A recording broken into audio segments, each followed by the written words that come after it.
Yeah, thank you for the introduction. And as you know, it has been 10 years since the earthquake and tsunami took place in northeast region of Japan. So I have been thinking about this topic in the past 10 years, 10 long years. And I am writing a book about this topic. Actually, the title of the presentation and the title of my book is exactly the same. And so I will be talking about, things from my chapters in today's presentation. Okay, so I want to start. Let me see. I'm going to share screen.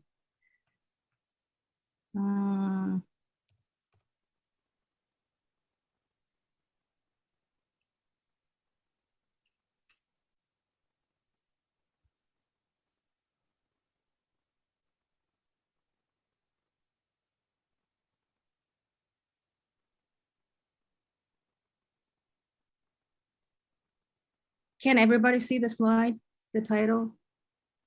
I guess yes. Okay. Oh, I don't know how to. Oh, so I saw this poetry written by a poet who lives in Fukushima. He's actually a high school Japanese language teacher, but he also publishes his poetry. And I saw this poetry yesterday on my Facebook page. So I want to read this poetry in Japanese, but you can see the translation on the screen. So the title is 10 Years. 波にさらわれた友よ。星の足音だ。雲の足音だ。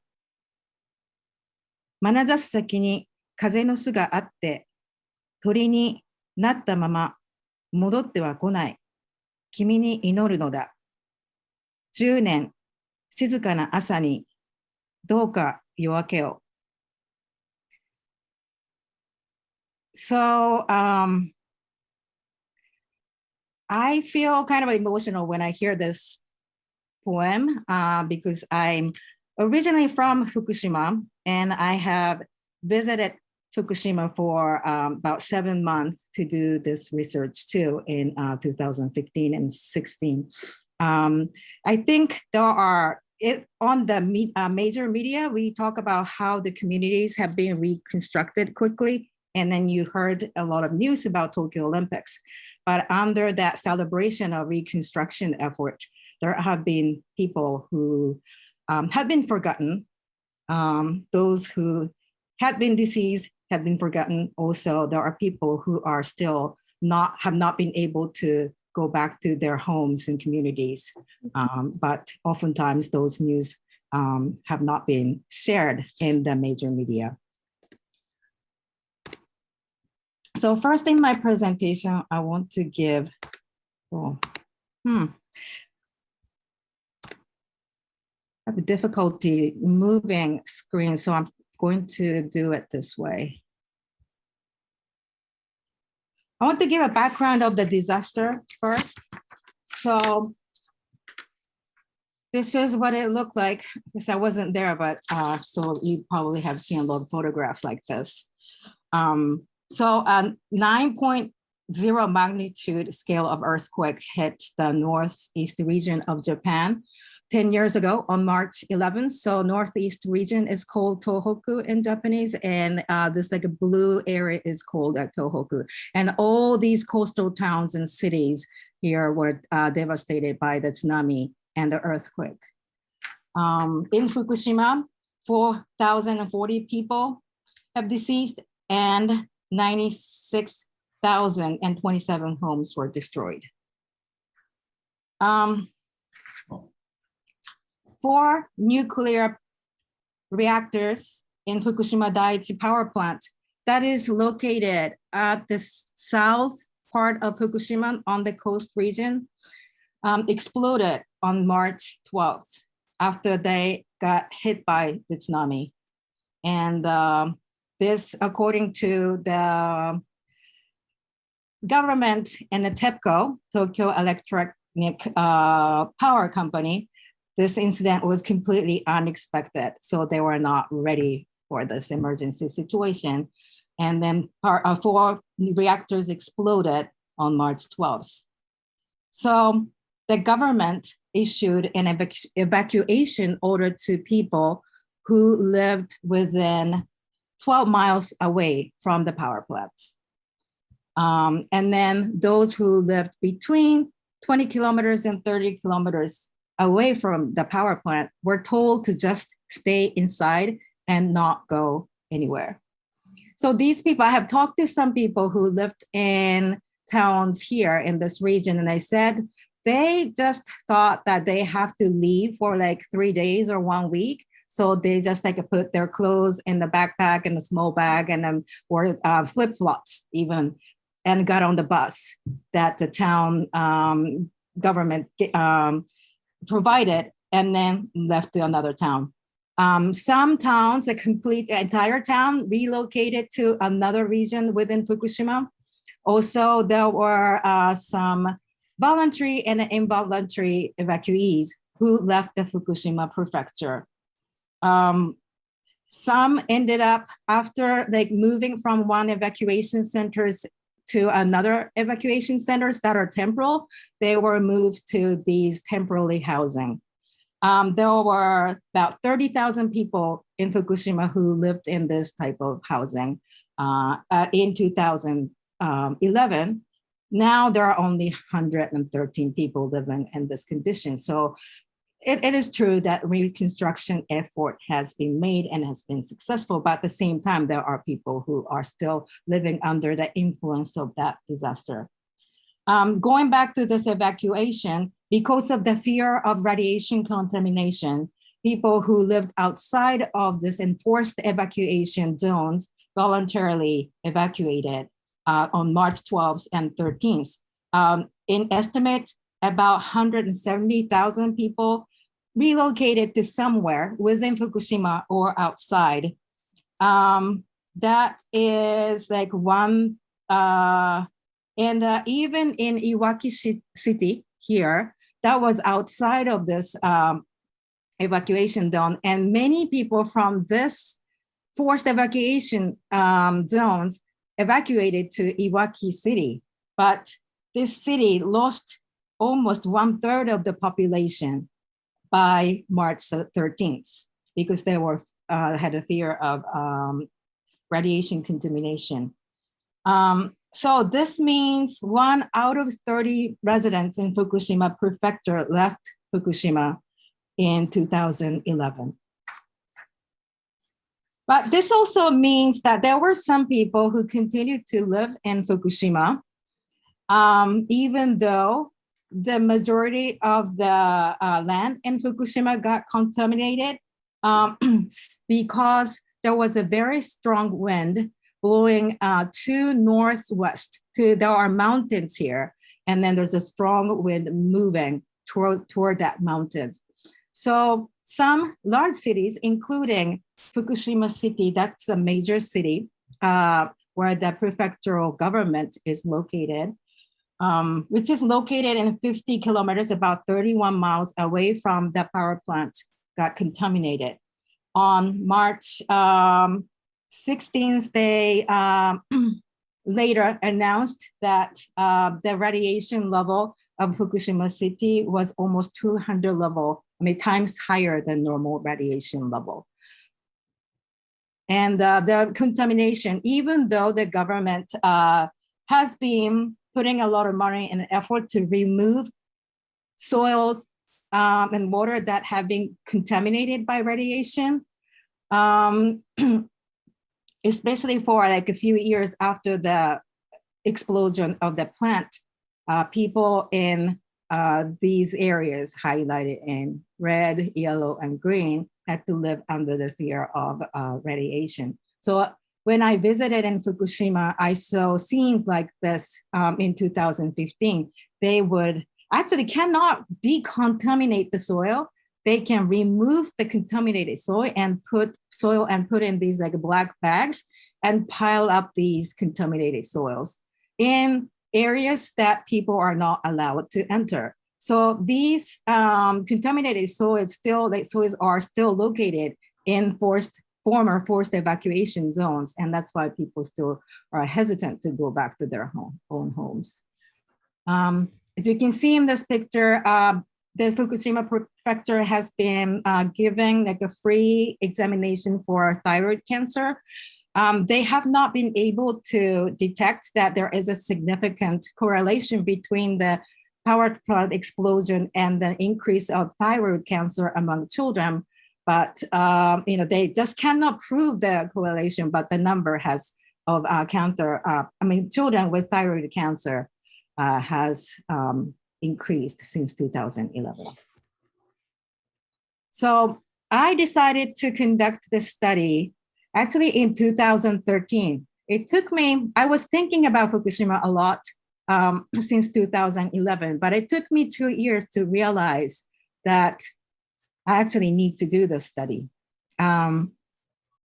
In my book, I talk about trauma, but I think one of the reasons why I didn't want to start writing this, or didn't think that this topic was even relevant to me until 2013, has to do with my individual and collective trauma from the past. So I spent some time like looking at my trauma too, but in today's presentation, I will not talk about it.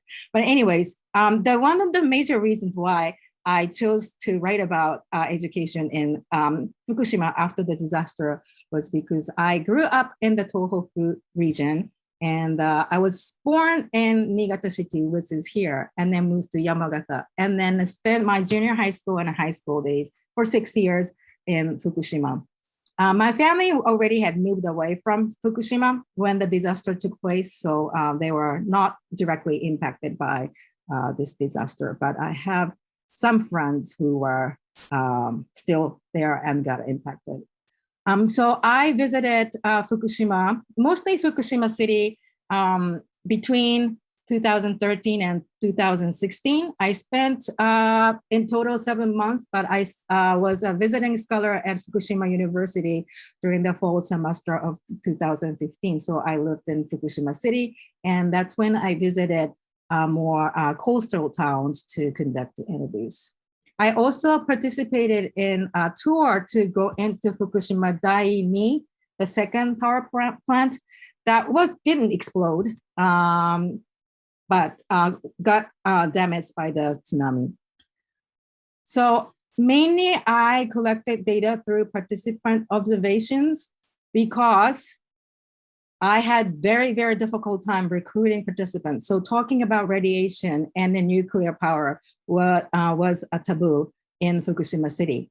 And I will talk about this, why in my later part of the presentation, but people did not trust me. Even though I was originally from Fukushima, people did not see me as insider. And also they were very skeptical about anybody who is doing research about nuclear disaster. Even though I'm not a medical researcher or in the field of science, there was a collective trauma from Hiroshima, and then research done by scholars who had affiliation with the military, doing research about effect of nuclear and radiation on victims of atomic bomb. So that trauma just came back collectively and then spread it into Fukushima. So people were just not open to anybody who is doing research in Fukushima. So I spent most like 4 months, most of my time just looking for participants and exploring why I cannot find anybody to participate in my interview. And I finally got someone who trusted me enough to participate in interview. That was a high school social studies teacher in December. And I left there in February. But through that personal connection, the teacher introduced to other teachers, administrators, and I was able to interview 17 people in total. So 6 public school teachers, 6 administrators, and then 5 college students. But what was grateful about in this research process was the ones I started to interview people, they talked and talked. And I one time conducted an interview for 5 hours, or there were like few participants who wanted me to come back and interview more. So I was able to get a lot of information from that interview. Also, many teachers, even though I didn't ask for any kind of document, they brought their students' essays. So I obtained like 130 like primary sources, mostly essays written by students in junior high schools during 2011 to 2014. So in this research, I asked 3 questions actually, but the major question was, how did teachers and students experience disaster and its impact in Fukushima? How did they experience and responded to characteristics of risk society? So risk society is the key concept that guided my inquiry in the study. So if you are in like social science field, you may have heard this term. I guess it's and this term is becoming more and more prevalent because we are experiencing the characteristics of risk society today. But Ulrich Beck, who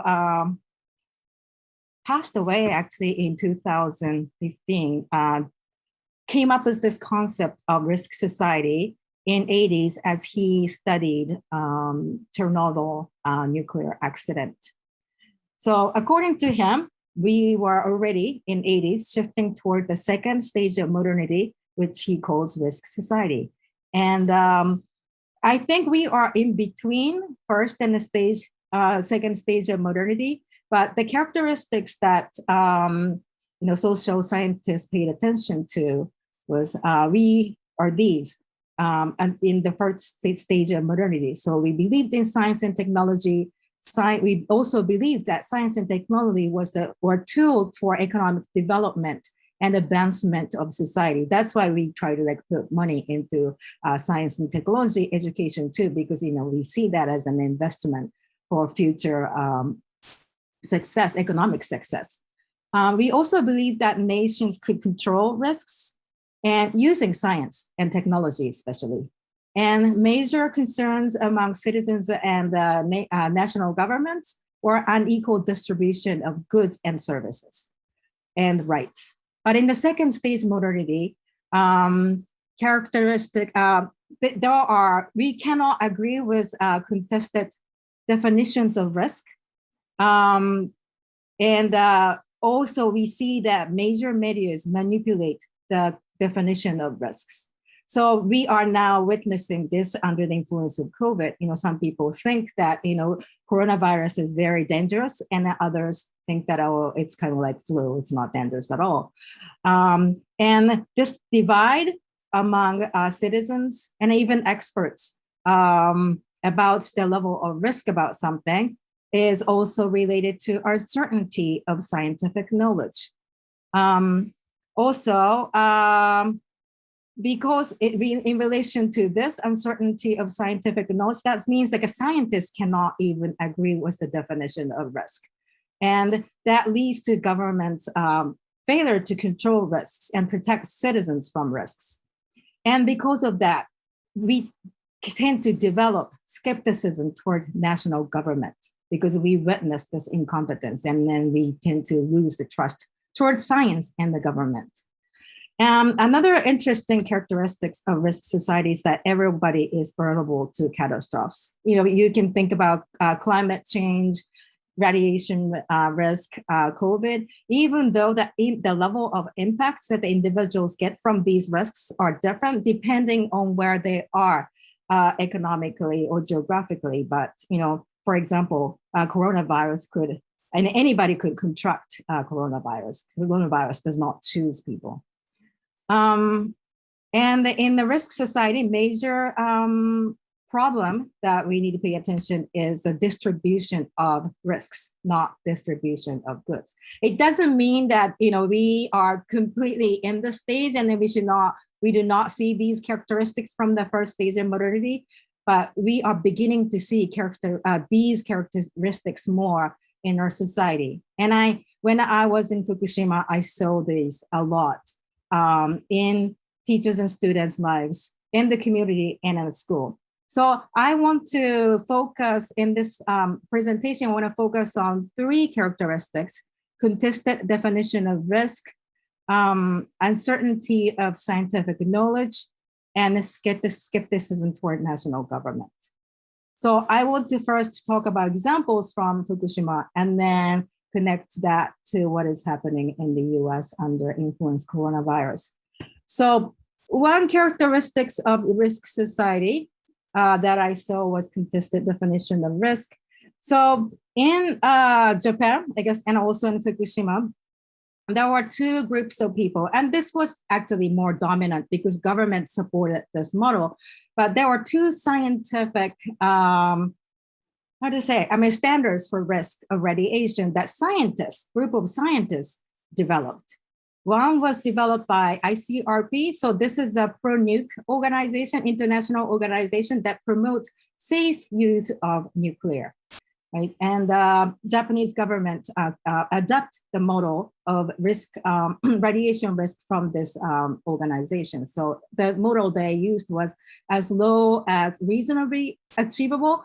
So in assessing risks, they take into various factors, not just like health impact on health, but they look at psychological factors, economic factors, those things. And then they come up with overall level of risk. On the other hand, anti-nuclear activist groups and scientists who have alliance with nuclear activists tend to use another model called linear non-threshold model. So people who use this model would say any exposure to radiation increases the risk, health risk.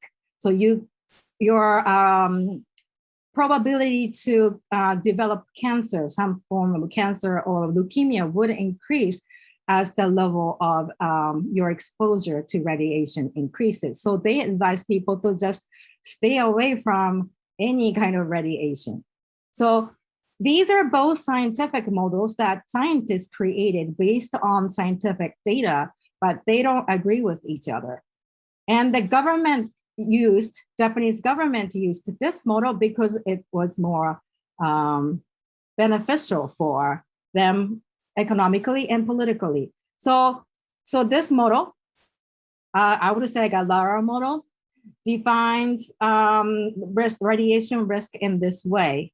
So there are actually very practical models. So right after the explosion, the safety level should be 20 millisievert to 100 millisievert. So this, number may be familiar to some of you who do deal with radiation, but not for everybody. In Fukushima, everybody knows about this, but here, we don't have to really think about it right now. In the past, they could have, but usually, the level of radiation exposure per year should be 1 millisievert or lower. I have actually a Geiger counter in my office, so I measured it. It was like a 0.87. Like if I calculated the radiation exposure level per year on Gettysburg College is 0.87. So it gives you some referencing point. But according to this ICRP's model, right after the explosion, exposure to radiation up to 100 millisievert is okay. And then after a few weeks, the radiation risk safety level should change to between 1 and 20 millisievert. So when I was in Fukushima, and also right after they opened the school in April in Fukushima City, they were using this model. It's still the level of radiation students are being exposed to was 20 times higher. And then that created controversies within the communities. But anti-nuclear activists or who have ideas aligned with them tended to become silenced. And then what became more prevalent was reconstruction discourse, normalization discourse in schools, because according to this ICRP's model that government promoted, Fukushima City is safe, right? Even though the radiation level in some spots are 20 times higher than before, it should be okay because this international organizations came up with this scientific model, and and the department Ministry of Environment said it's okay. So schools in Fukushima reopened in April. There are major concerns in schools were to just catch up.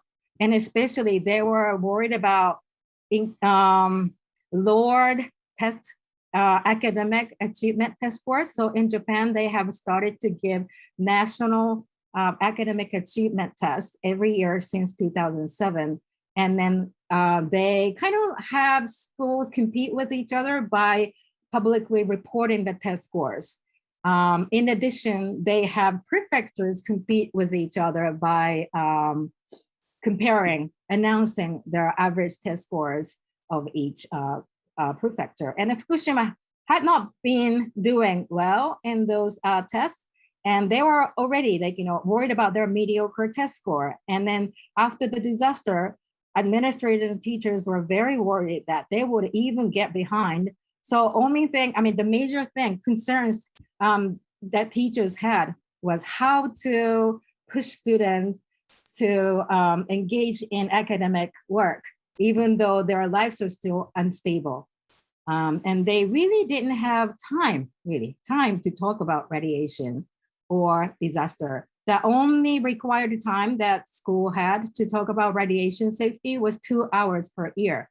The government created a textbook using ICRP's model, and then required teachers to spend 2 hours to teach radiation safety. But they were basically saying, you're safe because we have this model, the scientific model, and the radiation level in Fukushima City is below that.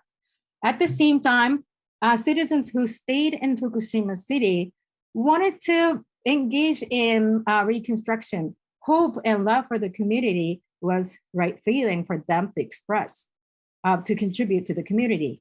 On the other hand, fear was a bad feeling, wrong feeling. And then people expressed fear, especially those who are, openly engaging in anti-nuclear activist activities, were discriminated or ostracized, or at school, they were bullied. And so it's kind of like an opposite, similar to here, but students did not want to wear masks, even though if you are using this LMT model, you should reduce the exposure to radiation to be safe. But it was not common for students to wear masks in Fukushima, even right after the disaster, because that was the sign of not being loyal to your community.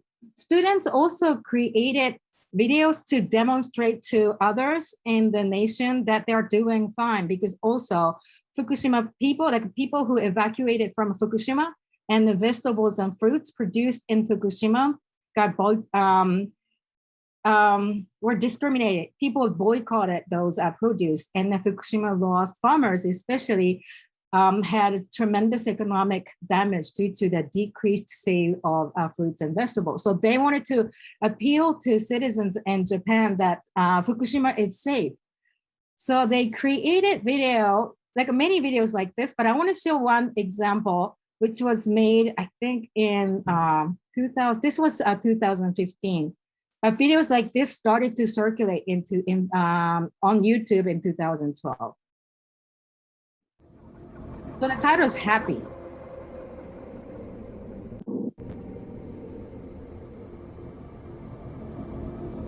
It means reconstruction. It might seem crazy what I'm about to say.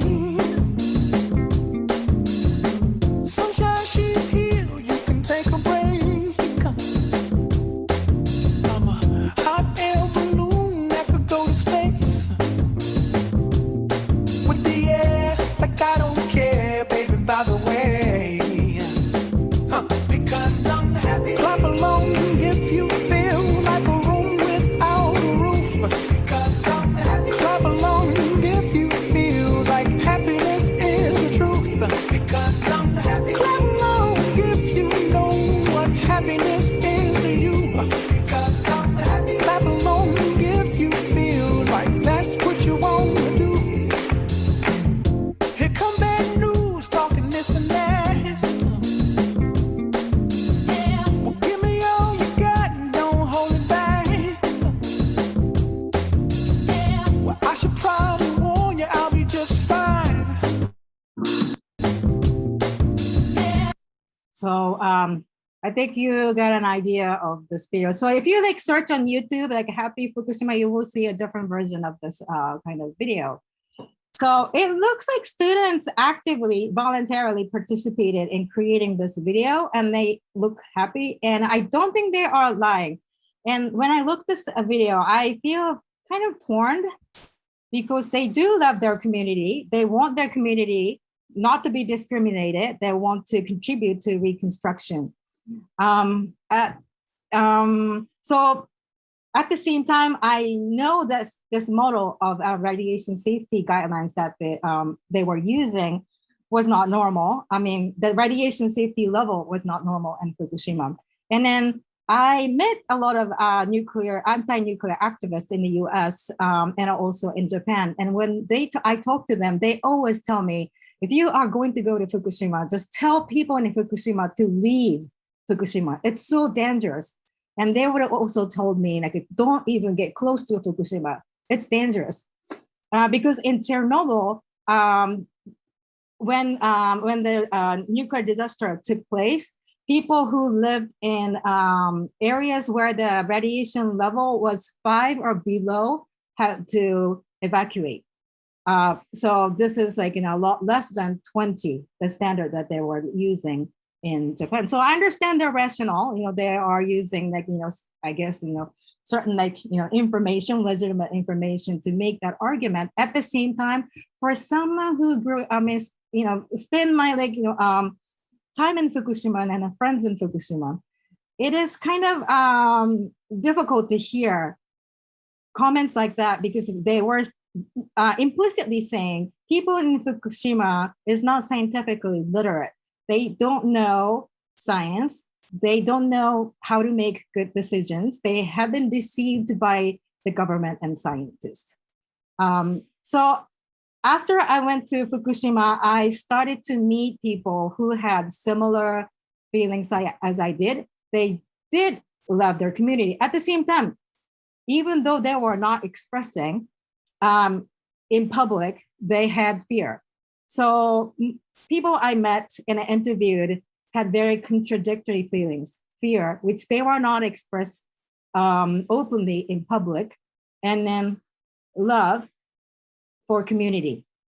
And then you may have heard about term kizuna. It's actually an interesting term. It means like bond, but I looked at the etymology and it means rope that people used to use to bound animals on a tree.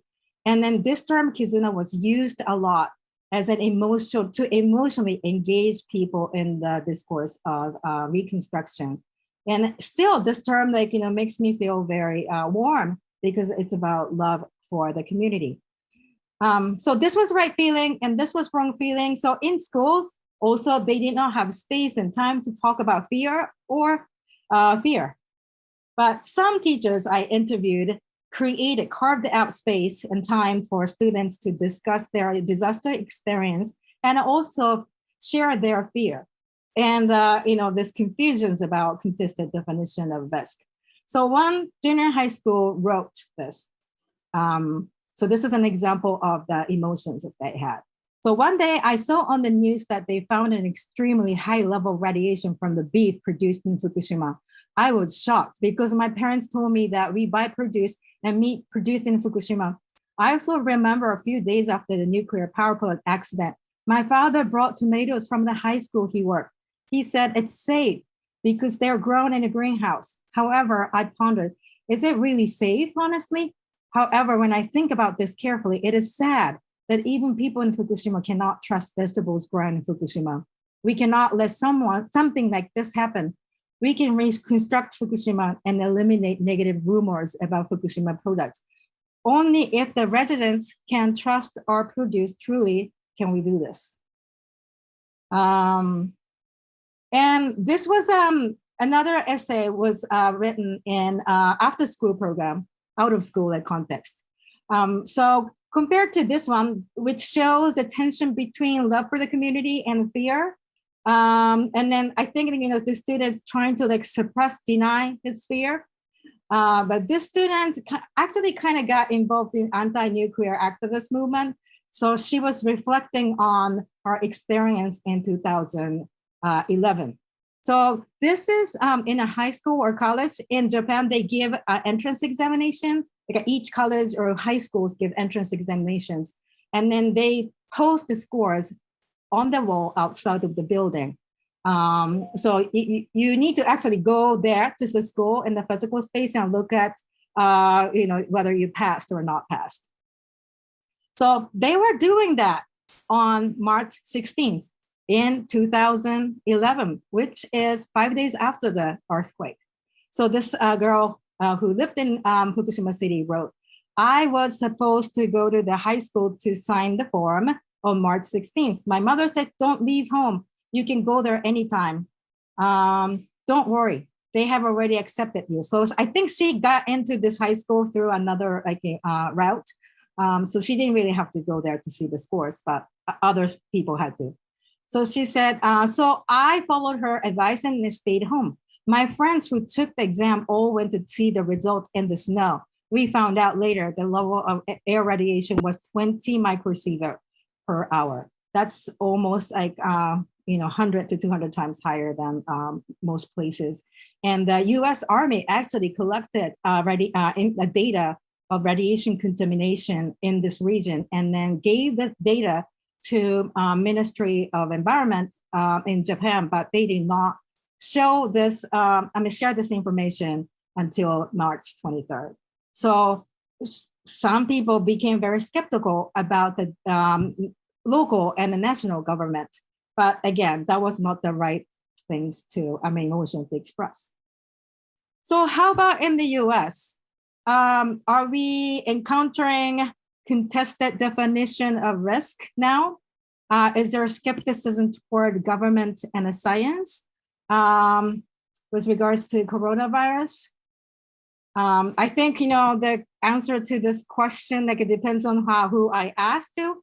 As I know, I already spent 30 minutes, so I'm going to quickly go over this. But I think in both societies, we are experiencing these characteristics of risk society. But in Japan, there was a dominant definition of risk.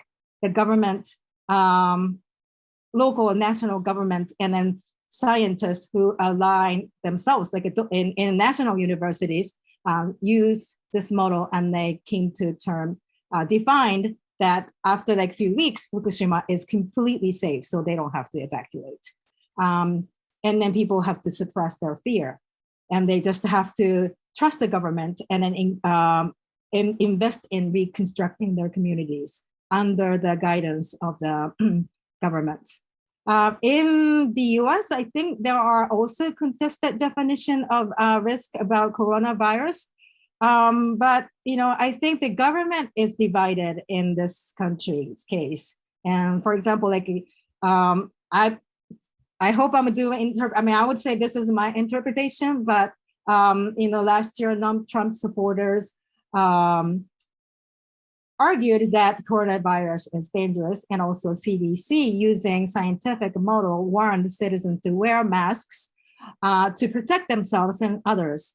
And then they were supporting, making these suggestions based on the scientific data. On the other hand, some Trump supporters did not believe in wearing masks.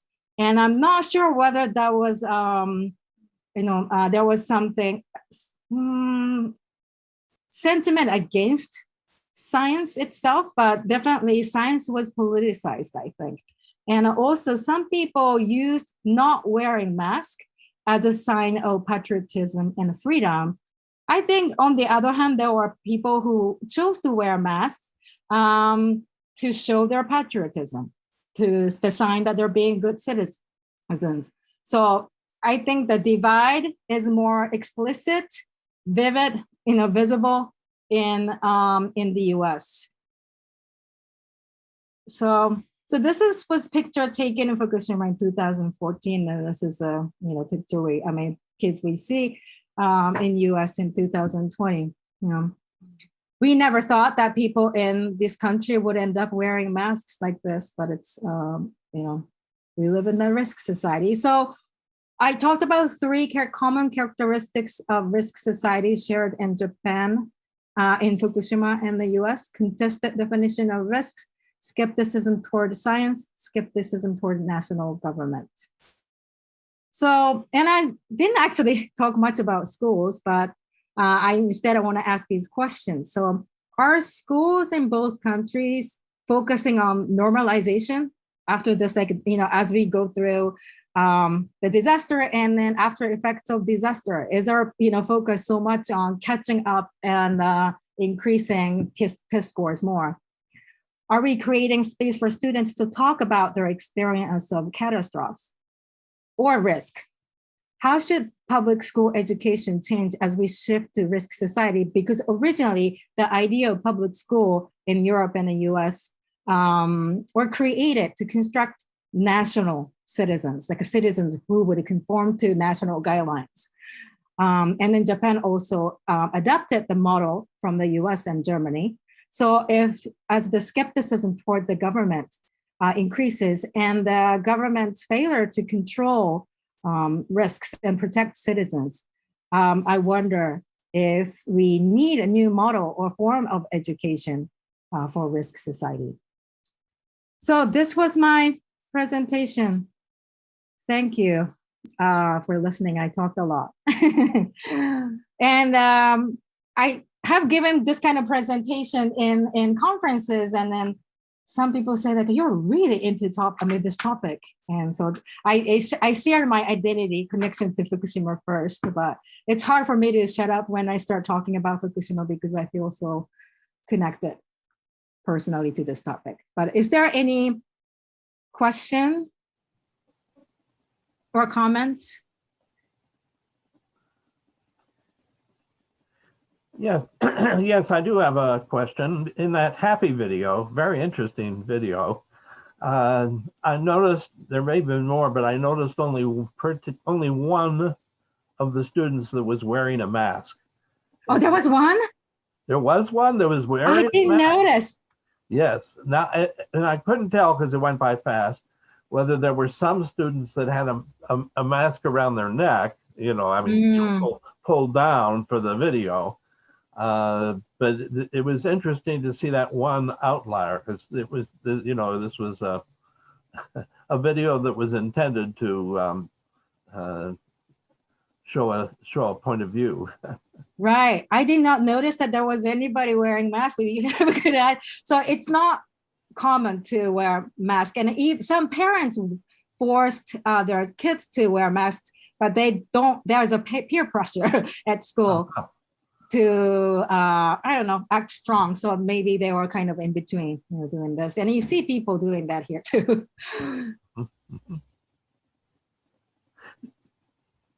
The other comment I want to make is that schools, everything seems pretty much at the national level in Japan, whereas here in the US, schools are locally controlled, right. And all of the stuff that's going on is either very local or at the state level, right? As opposed to the national level, right? Do you have any comments on that?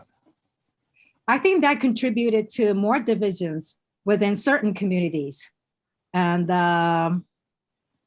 in Japan, everything is so centralized, and I don't know if it's good or bad, but they did a better job controlling coronavirus in the country as a whole, and also in schools. They were out of school for a few months in March and April, but after that, they've been all students have been attending schools in person in Japan.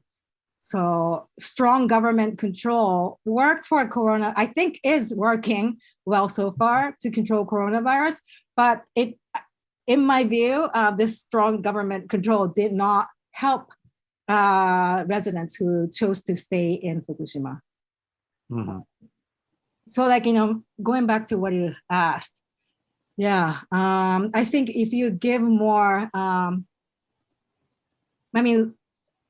give more freedom to individuals and communities to make decisions about, guidelines about safety, there will be more discussion. There will be more diverse opinions. But I think that's the heart of a sense of democracy. Mm-hmm. So even though the number of patients in Japan or percentage-wise is lower in terms of coronavirus compared to here? I don't know. It is a very difficult question, but I do think it's considering that keeping democratic value is important in this country's history and present and the future, and a school being a site where democratic values are transmitted. Having communities having right to make decisions about whether they would open school or not, and also coming up with safety guidelines for their students. It's the right thing to do if we are assuming that we choose to adhere to democratic values. Thank you. But I don't know how much science can contribute to that democratic discussion. In the past, I think we believed that science can help us achieve consensus by using appropriate scientific data. But in risky society, it has becoming more and more difficult to rely on science to make rational or informed decisions. So I don't know if I answered your question. We need some, I don't know, if we have anything that replaces science, or we probably need to use scientific knowledge differently.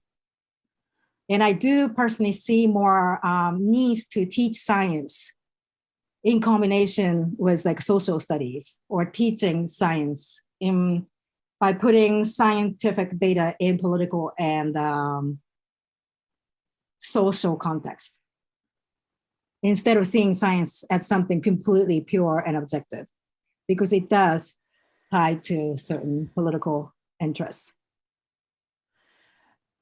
So you have some questions in the chat from Hakeem, and he's raised his hand. So go ahead, Hakeem. You can unmute yourself. Hi. Yeah, I know sometimes people don't pay attention to the chat. I know it's hard for me to multitask speaking and writing in the chat. Thank you so much, Miya, for this presentation. I know you've been doing this research. This is my first time actually hearing some of the results of your research. And I wrote in the chat that, like you, I do research in a context where I grew up in Trinidad. And people often ask me at conferences and wherever else, if I'm able to be objective in doing my research because of my adjacency to where I'm from. And I'm wondering, do you get that same question? If so, how do you respond? Part of my response, as I wrote in the chat, is as a rebuke to objectivism. I tell folks that my research is intentionally at the nexus of research, activism, and intervention. And a second question I have for you in the chat is, do you think in the face of global climate change that this notion of risk society is being transnationalized, and so the entire global polity is becoming global risk society? Well, thank you so much for these questions. These are both like a really essential elements in my book, and actually have spent a lot of time examining my identity as a researcher while I was in Fukushima, because people did not see me as an insider, even though I wanted to see myself as an insider. And also, like in terms of your question of objectivity, I completely gave up being objective. It is impossible for me to be objective. And instead I decided to write about my subjectivity.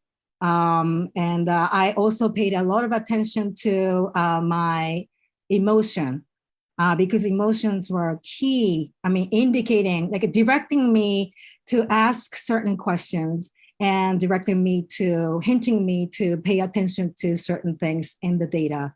So I kept track on how I felt at different contexts as I read about something or as I talked to people. So I wrote an article actually about affect as an agency. So my emotional state moved me in an unpredictable way and guided my research. And I think it's guiding my research, like writing process, still. And as I came to that notion of agency, affect as an agency, I'm now questioning whether I should call myself a researcher or not, because I do not believe in producing knowledge, following the steps that researchers who adhere themselves to scientific ways of creating knowledge came up with. I have a lot of problem with IRB. As I was in Fukushima, I realized that I was using IRB form to protect myself, not really to protect my my participants. Like many participants wanted to share their stories and keep their names, but if I follow this like an IRB form I created, I was supposed to erase their names. So I ended up telling them, I'm gonna discard this, do you want me to I'm still communicating with them.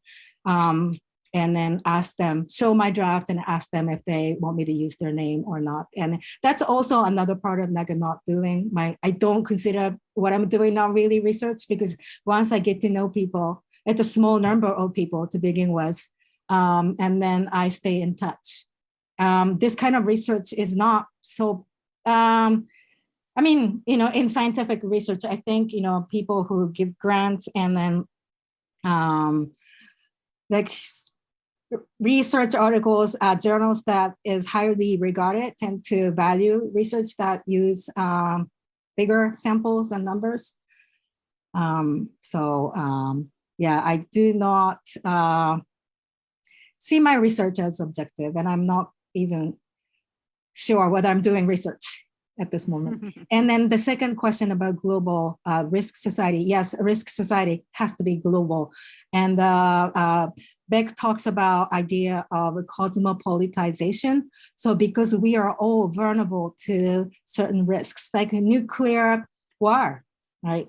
Climate change. Although some people in some geographical or geopolitical locations are vulnerable, affected more, we are all vulnerable to certain risks. So we need to form a new type of alliances, considering that we all have to respond to this risk and protect each other.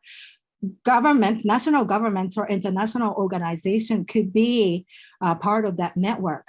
But I think we need to reconfigure type of network we have in today's society. We tend to rely on governments and then form relationships through government. So, our relations are international, but I see more citizens who are vulnerable to certain type of common risks, forming alliances as individuals or at community levels, and actually see that kind of alliance among victims of atomic bombs and nuclear disaster, including some people in Middletown near 3 Mile Island. So I think that kind of new alliances are being formed as some of us become aware of global scale of risk. But I think it needs to happen in a larger scale. And I do think it will happen. Thank you, Miya, so much. Thank you. Thank you. So we're right at 1 o'clock. Miya, you do have a question in the chat from Marta. So maybe you want to communicate with her. She wants to know if there's a difference between Japanese governmental responses, which might be part of a lingering prejudice against victims of the atomic bombing. Oh, Marta says she can stay after. Well, there you go. Okay. Well, excellent. So thank you guys all for coming. We'll turn you loose, and Miya and Marta can finish the conversation. So, and also Hakeem is saying to hear the answer. So thank you very much. I appreciate it. Thank you so much. Good job, Miya. Thank you. I was happy to share my research. Yeah, it was awesome. This is the first semester I'm sharing my research findings on this. That's all right. I hope that you like the experience so much that you will come back to more Friday forums. Yes, I will. Yes, I will. I have attended okay. Forum, but not recently, like for 3 years or more. Oh, Miya. Okay. Yeah. All right. Well, you can go ahead and answer Marta's question. So yes. Thank you.